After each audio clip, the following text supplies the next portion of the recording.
now is this full hideous detail here. So this is the actual calculated energy diagram for H2 and its molecular ions. Okay, so here you can see my reference. So this is the actual proper H2 molecule, the 2-electron, 2-proton molecule. And what I want to point out, there's a couple really cool features right here. Number one, we can see this 1 sigma G plus, but then it's got this capital X. Capital X gives us the ground state. Conveniently, gives us the ground state. Okay? And then now what we start seeing, we use typically uppercase letters. So uppercase A would give me the first excited state as a singlet.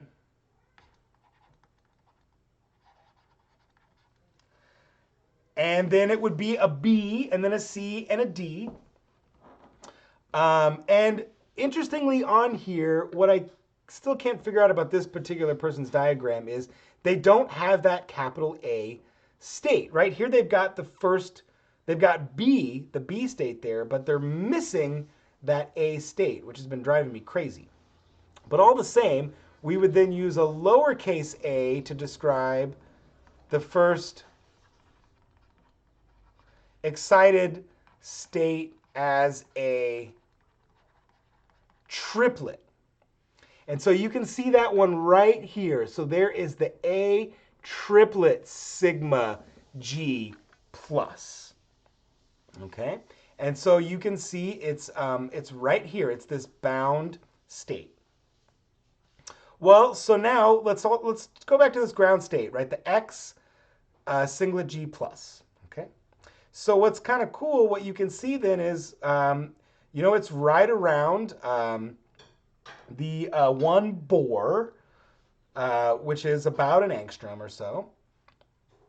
And then now what you can also see is if we go out to really far distances, we've now got 2 separate H1s atoms. Okay?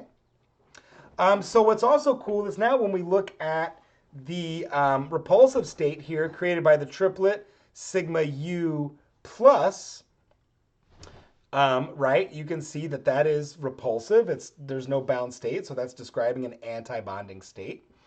And as you go through here, you can see we've got, just for our simple H2 molecule, right, loads and loads of excited states that show minima, that show that they are bound. We've also got loads and loads of states that are repulsive. And so what's also on this diagram are its molecular ions as well.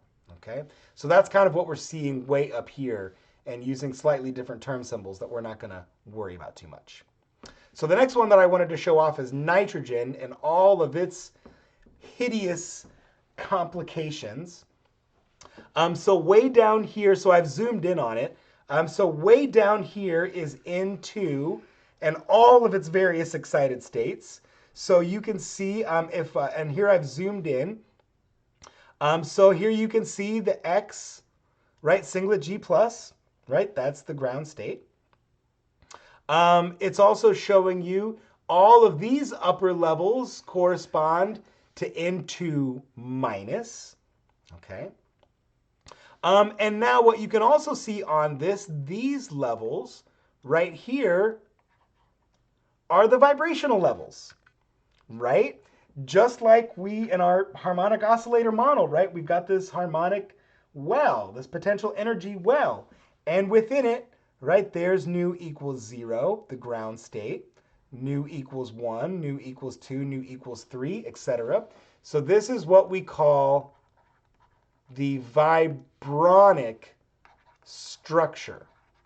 So we're seeing the vibrational energy levels and the electronic energy levels all on one disgustingly complicated and beautiful graph.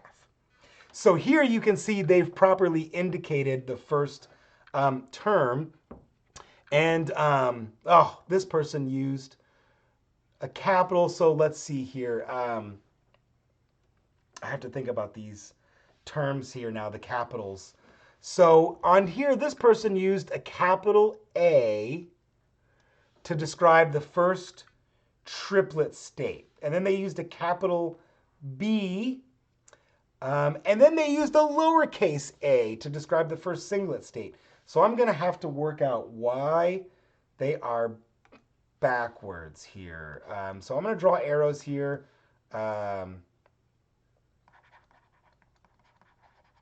Switched. What's important to note, though, is capital letters will describe one multiplicity and lowercase letters will describe another multiplicity, right? So where we've got the A triplet sigma U plus as a capital A, we're seeing that this person is consistently using capital letters to describe triplet states, right? So there's like a C triplet pi U, and they're consistently using lowercase letters. So I need to dig into that a little bit more. I swore that it was capital letters for singlets, but it might just be that whatever consistency you're using. What I also like to point out on this diagram, what's really cool is when you look way out into the separated atoms, you can see now the atomic term symbols of nitrogen. And so nitrogen's ground state, so I'll remind you, that's the ground state of the nitrogen atom, the quadruplet S0.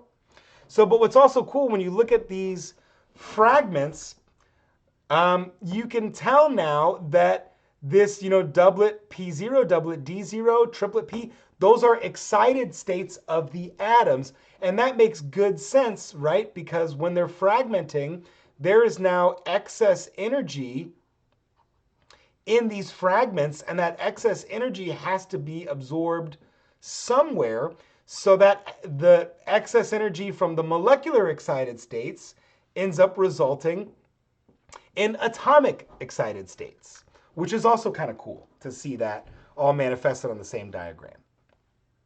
And so again, this is why I was kind of alluding to that it is exceedingly difficult for us to work out conceptually which state we expect to be lowest or highest in energy. It's really difficult. We have to use a crazy set of computational calculations. And I'll also remind you, this is just for the simple molecule N2, right? Imagine doing something like this for a protein or something like that, okay? It gets complicated. And that's why we have to rely on computation, on supercomputers to do this for us. Okay, folks, that's about all that I want to say.